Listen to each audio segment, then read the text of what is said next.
corazón. He predicado la Biblia desde hace mucho. Soy un observador de los tiempos y estudiante de la palabra de Dios. Creo que Dios está a punto de descender del cielo y juzgar la maldad de este viejo mundo. Yo no estoy tratando de salvar al mundo. Todo aquel que conoce la Biblia sabe que es una tontería el intentar salvar este mundo. Este mundo va en curso de colisión, de choque con el juicio y el desastre. Permítame decirle cuál es el propósito del Evangelio. El Evangelio no es para salvar a esta civilización de la catástrofe. El Evangelio es para salvar al hombre de la catástrofe de esta civilización. El objetivo de la Biblia y del Evangelio es arrebatar a hombres, mujeres, niños y niñas, sacarlas como antorchas del fuego y hacerles saber que este mundo se dirige hacia el juicio. Mas gracias a Dios, está por venir un nuevo mundo. Hoy tenemos muchos ingenieros sociales que hacen todo lo posible por salvar a este mundo. Me recuerdan de la gente que estaban acomodando las sillas en la cubierta del Titanic antes de que éste se hundiera. Lo que necesitamos hacer es averiguar cuál debería ser nuestra posición en estos últimos días. Y como lo he dicho antes, no debemos saberlo solo para sobrevivir, sino para florecer, para ser victoriosos, para alistarnos para ir al cielo y llevarnos a todo el que podamos con nosotros. Y yo creo que eso es a lo que el apóstol Pablo se refiere aquí en 2 de Timoteo, capítulo 3. Dios ha puesto en mi corazón una serie de mensajes para darnos un vistazo general de los temas que enfrentamos en estos últimos tiempos. Por favor, busquen su Biblia, 2 de Timoteo, capítulo 3, y empecemos con el versículo 1. También debes saber esto, que en los postreros días vendrán tiempos peligrosos. Esta palabra, peligrosos, en el original se usa solo una vez más en el Nuevo Testamento. En Mateo, capítulo 8, verso 28. Habla de dos hombres endemoniados, y ahí está traducido feroces en gran manera. Así que estos son tiempos feroces en gran manera. No es que yo sea ave de mal agüero cuando le digo que nuestro mundo enfrenta tinieblas nacionales e internacionales, morales, espirituales, sociales y políticas. Cualquiera puede tomar el periódico y darse cuenta que las naciones se derrumban a nuestro alrededor. Usted dirá, pero es maravilloso lo que sucede en los países comunistas, el ver el derrumbe del comunismo. Bien, esto nos da una ventana para predicar el Evangelio. Nos da una entrada para predicar el Evangelio y debemos hacerlo, pero mi amigo, lo que usted está viendo es un destello del reino venidero del anticristo. Este mundo y todas las cosas que están sucediendo tan rápidamente solo están preparando el escenario para ese líder mundial, el anticristo. La Biblia dice que él vendrá y nos dice también de dónde saldrá. No, él no saldrá de Rusia, saldrá de un imperio romano reunificado, saldrá de Europa. Y vemos cómo el escenario ya se ha preparado para esto. Los cristianos no deberíamos sorprendernos al ver todas estas profecías cumplirse.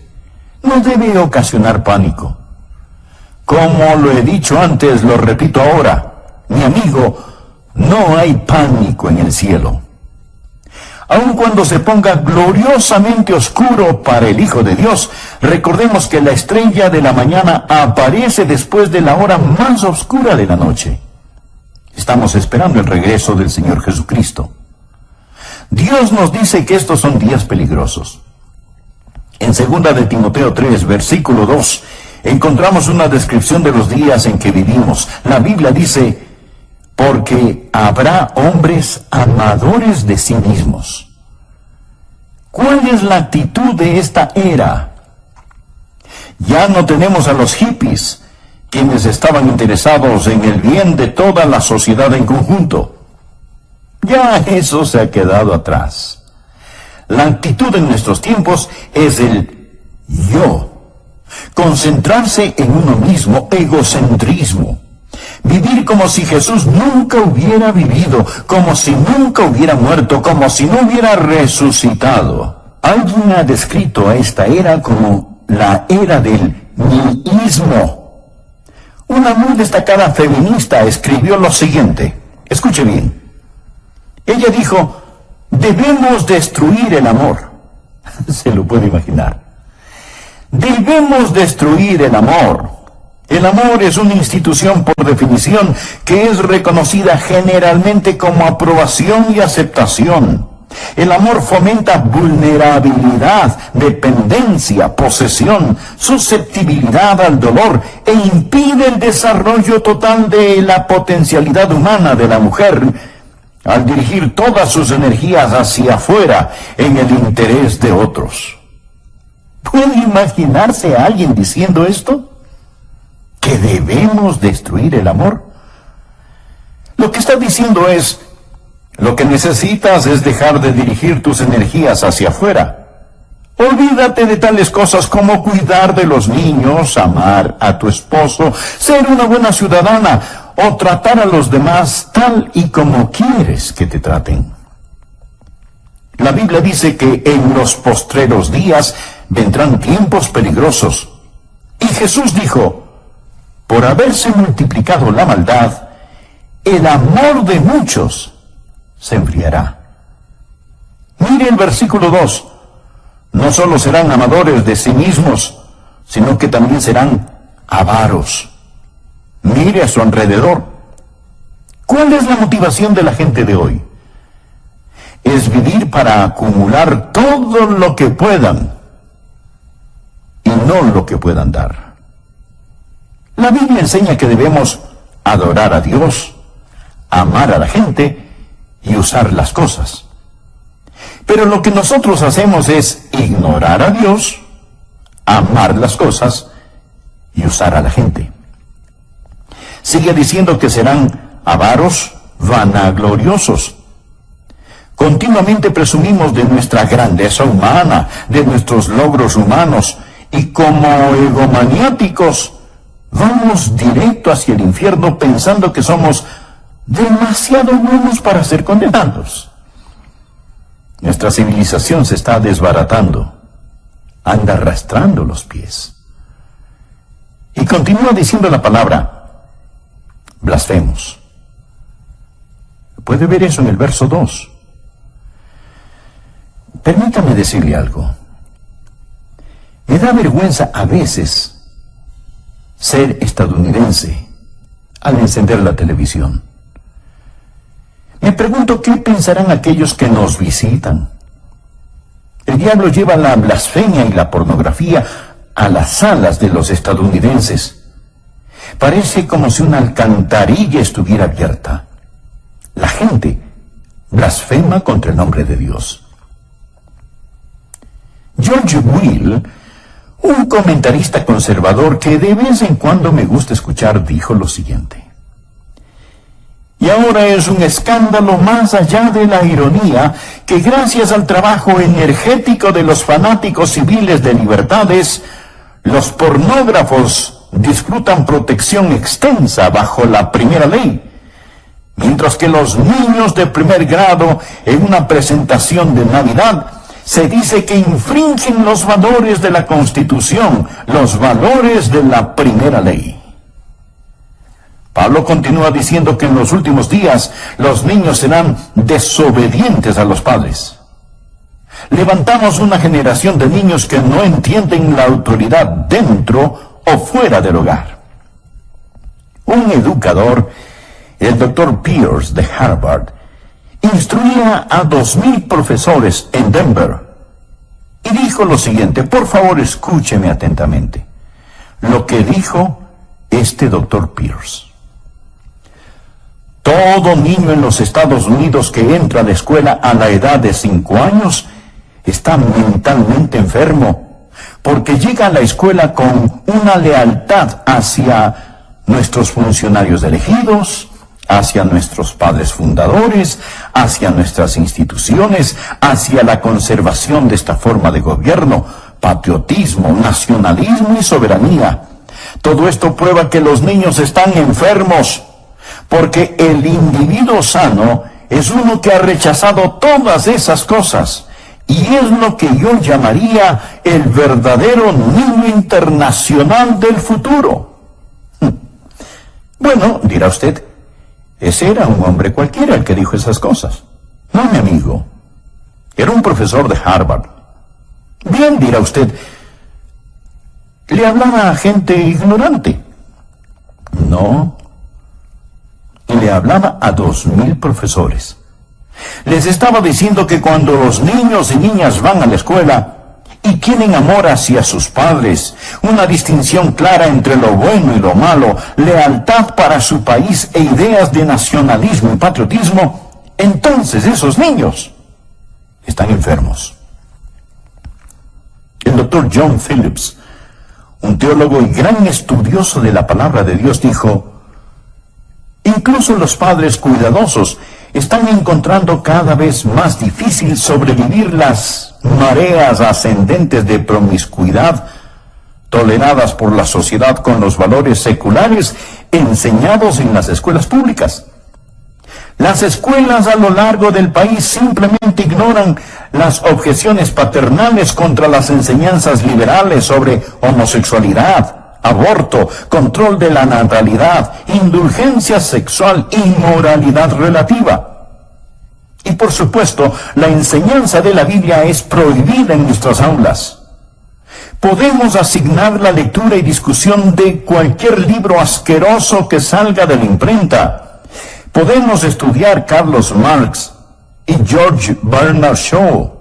Podemos invitar a brujas, homosexuales y anarquistas a nuestras aulas para que presenten sus ideas. Pero no podemos enseñar la Biblia, ni tener oraciones simbólicas, ni leer las Escrituras en nuestras escuelas. Y luego el doctor Phillips hace esta pregunta: ¿no es acaso razonable entonces que un cuarto de todos los quinceañeros estadounidenses y una décima parte de todos los adolescentes de 13 años hayan experimentado ya con el sexo? Piénselo. 25% de todos los quinceañeros. Mi amigo, cuando yo estaba en la escuela, recuerdo que había algunos niños que hacían ciertas cosas. Y todos sabíamos quiénes eran esos niños. Y hablábamos de ello. Pero ahora, querido amigo, hay cosas que están pasando y que quebrantan el corazón. Bien, mire el versículo 3. Sin afecto natural. Sin afecto natural. Literalmente significa sin amor de familia, sin amor de familia. Una mañana escuché en la radio sobre un asesinato planeado entre un hijo y sus padres. Iban a asesinar a la esposa del hijo, o sea, a su nuera, para recibir el dinero del seguro. Pero parece que se dieron cuenta que su seguro ya había expirado. Entonces, escuche bien, entonces los padres, en lugar de matar a la nuera, asesinaron a su propio hijo, sin afecto natural.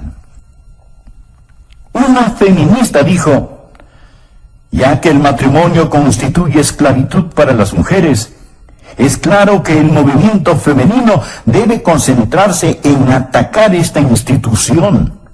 La libertad para las mujeres no puede ser sin la abolición del matrimonio. Oh, yo sé que hay feministas que creen en el matrimonio y no están de acuerdo con esta mujer. Mas este es el tipo de pensar que está saliendo a flote en la sociedad en la que vivimos.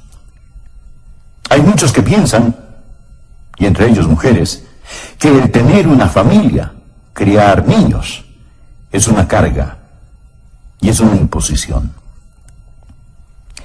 Para colmo de males tenemos el movimiento homosexual, Cuando la Biblia dice sin afecto natural, habla de no tener el amor de familia que Dios espera que la gente tenga.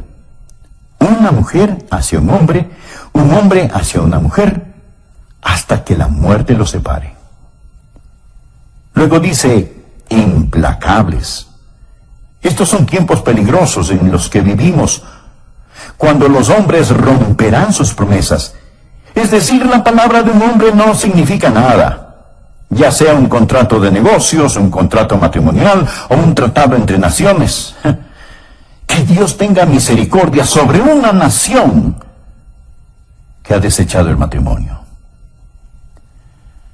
Hoy está aumentando lo que llamamos divorcio sin culpa. Mi amigo, eso es una burla. Es una tragedia nacional. El 40% de los matrimonios de hoy terminan en divorcio. Y muchos conviven sin el beneficio del matrimonio, rompen sus promesas. No solo eso, sino también calumniadores, intemperantes. Quiere decir sin autocontrol, crueles, aborrecedores de lo bueno. Nuestras cárceles están llenas de matones. No tenemos espacio suficiente para encerrar a los criminales. Cuando construíamos el templo de nuestra iglesia, uno de los alcaldes dijo, qué bueno que una iglesia tan grande como esta se esté construyendo. Es mejor que se construyan iglesias, porque ya no podemos construir cárceles lo suficientemente grandes, ni lo suficientemente rápido para proteger a los buenos de los malos. La Biblia nos enseña que ahora hay una forma de crueldad y violencia que es incontrolable. Leí que existen por lo menos 140 grupos terroristas que aún funcionan en nuestros días. Ahora estos grupos ya no son como los de antes, pues. Ahora ellos están armados con los equipos más sofisticados. No pasará mucho tiempo antes de que su vida y mi vida estén en más grave peligro debido al terrorismo internacional. Y deseo decir que mientras estoy en el tema de la crueldad y el terror, que ya practicamos el terrorismo en el país. Millares, millones están siendo ejecutados. Hablo del terror del aborto. Creo que el día más trágico en la historia de los Estados Unidos fue en 1973, cuando los bebitos antes de nacer fueron dado el estatus de no personas, no ser personas. Lo que hemos hecho es clasificar al bebé sin nacer como un objeto, una materia, no como una persona, tal y como Hitler clasificó a los judíos. Lo que Hitler hizo fue redefinir el concepto de persona. Hemos reclasificado a los bebés como no personas. Y mañana, un día normal en los Estados Unidos, 4.500 bebecitos serán asesinados por medio del aborto. Hace un año recuerdo que prediqué un sermón acerca del aborto. Prediqué ese sermón en mi congregación y recibí una carta de una persona que se había enojado porque había predicado acerca de ese tema desde el púlpito. Lo que esa persona me dijo era, el aborto es un tema político y usted debería mantener lo político fuera del púlpito. Sin embargo, mi amigo, si usted le pregunta a un político acerca del aborto, él le dirá que ese es un asunto religioso y que no debería de mezclarlo con la política. ¿Qué le parece?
dirá, ¿sabe?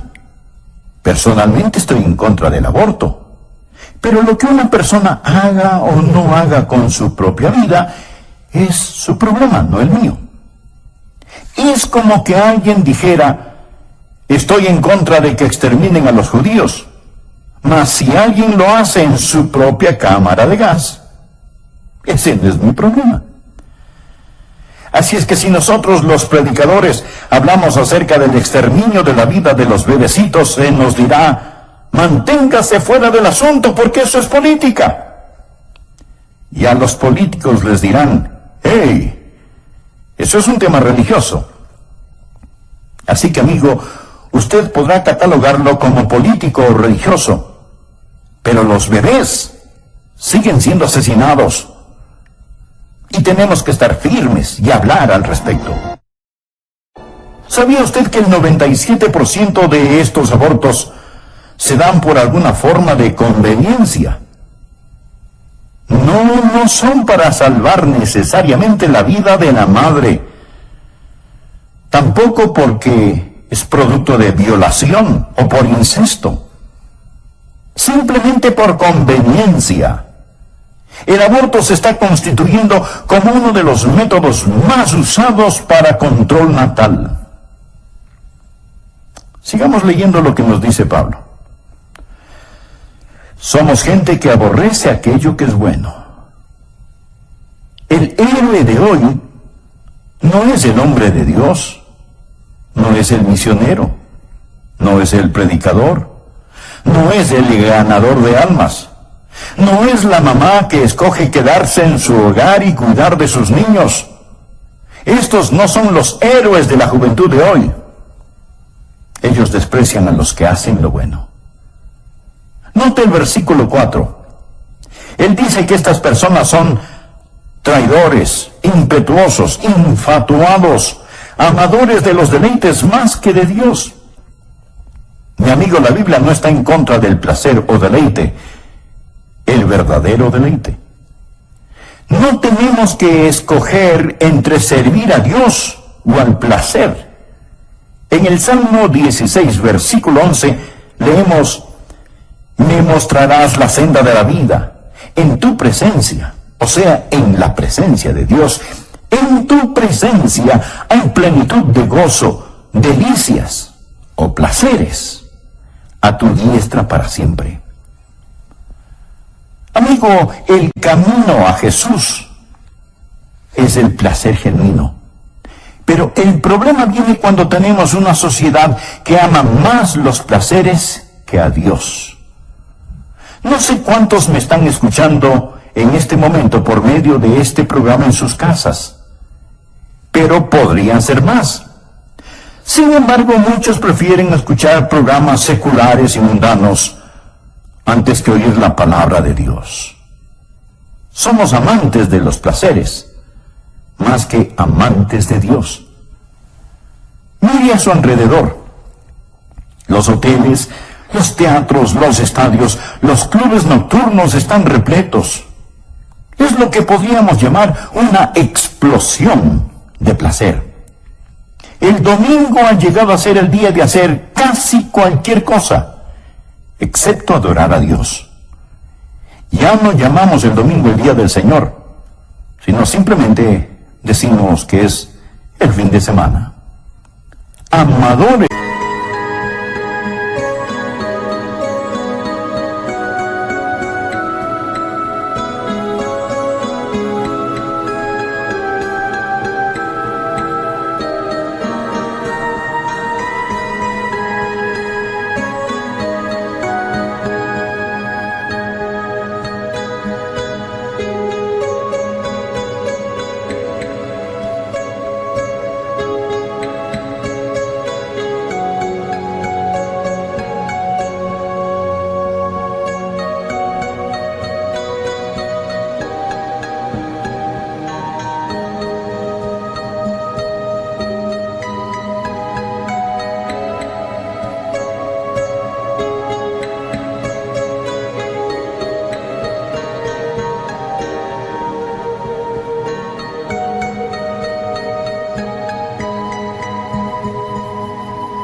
los deleites más que de Dios.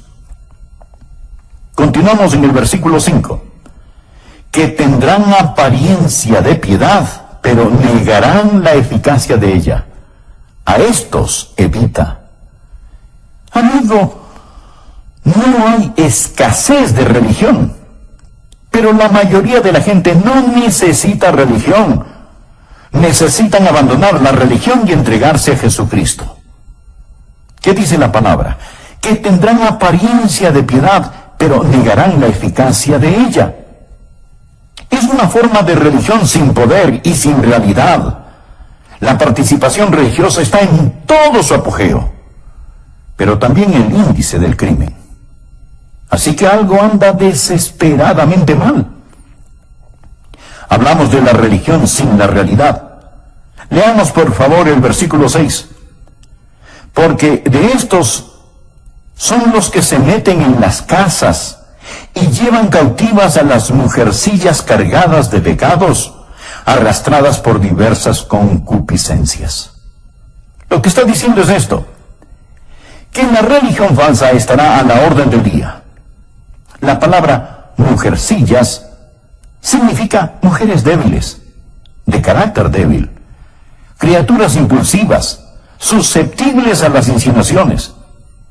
Estoy convencido que se refiere a las mujeres liberadas, quienes han rechazado la autoridad de la palabra de Dios y de sus esposos, viviendo por el impulso. Y luego continúa diciendo, mujercillas cargadas de pecados, arrastradas por diversas concupiscencias.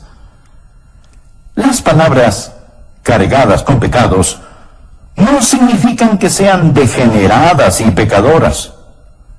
No es eso lo que quiere decir.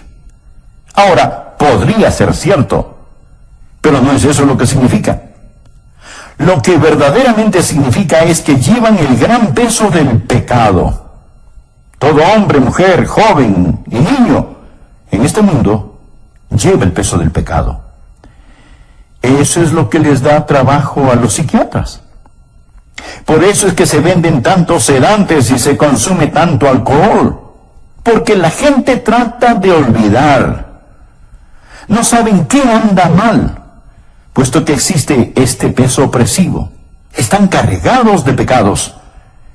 Y sigue ahora describiéndoles aquí. Observe y verá que son una presa fácil para el diablo. Mujercillas cargadas de pecados, arrastradas por diversas concupiscencias. ¿Qué significa esto? ¿Significa que desean sexualmente a los hombres? No.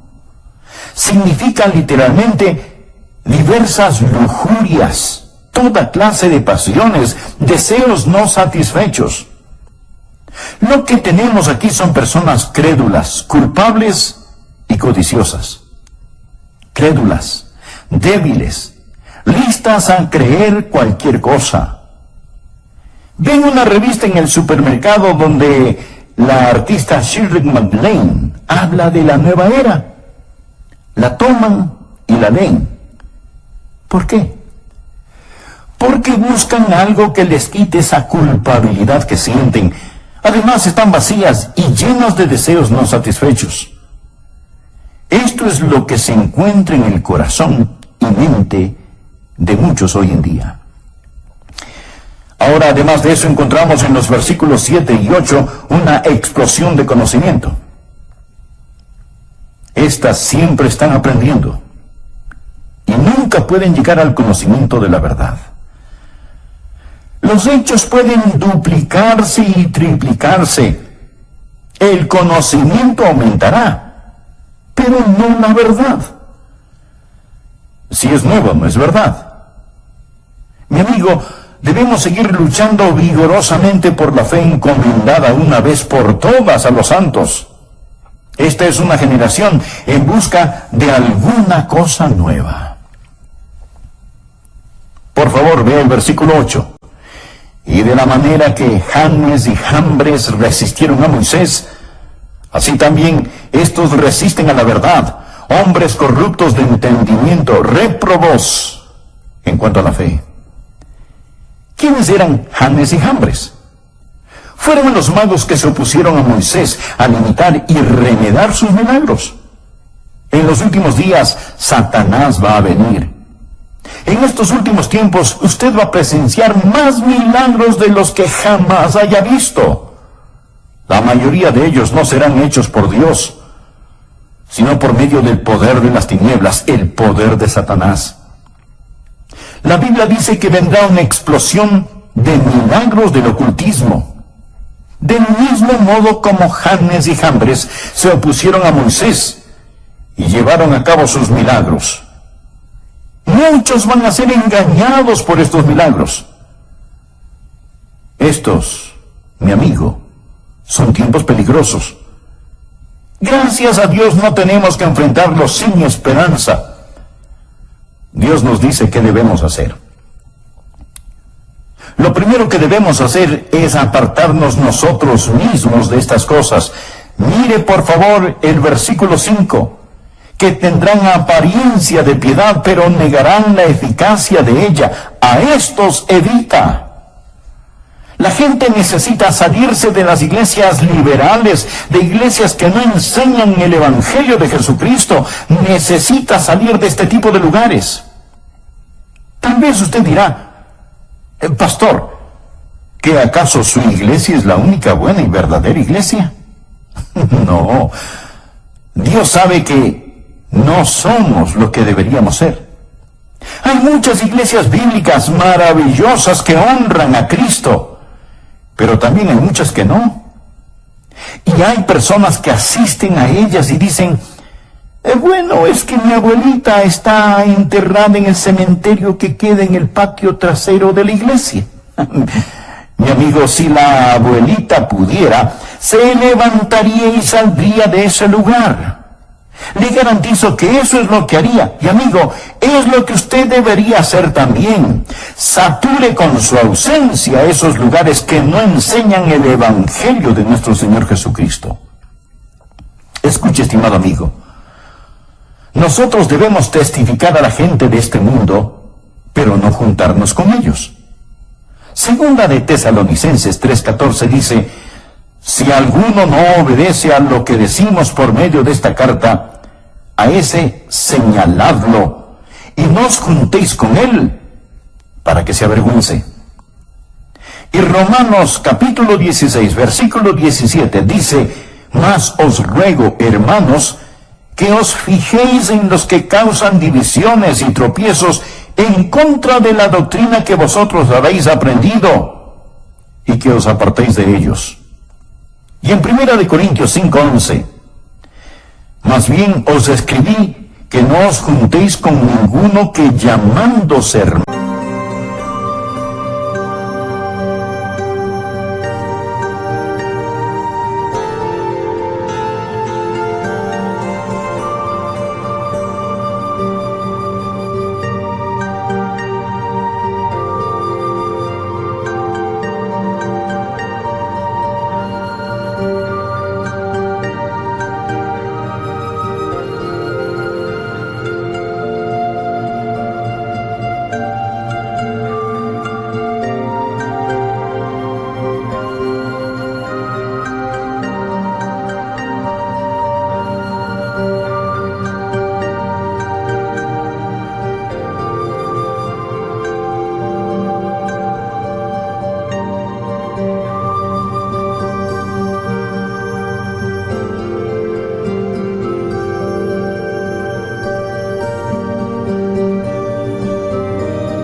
Fuere fornicario, o avaro, o idólatra, o maldiciente, o borracho, o ladrón.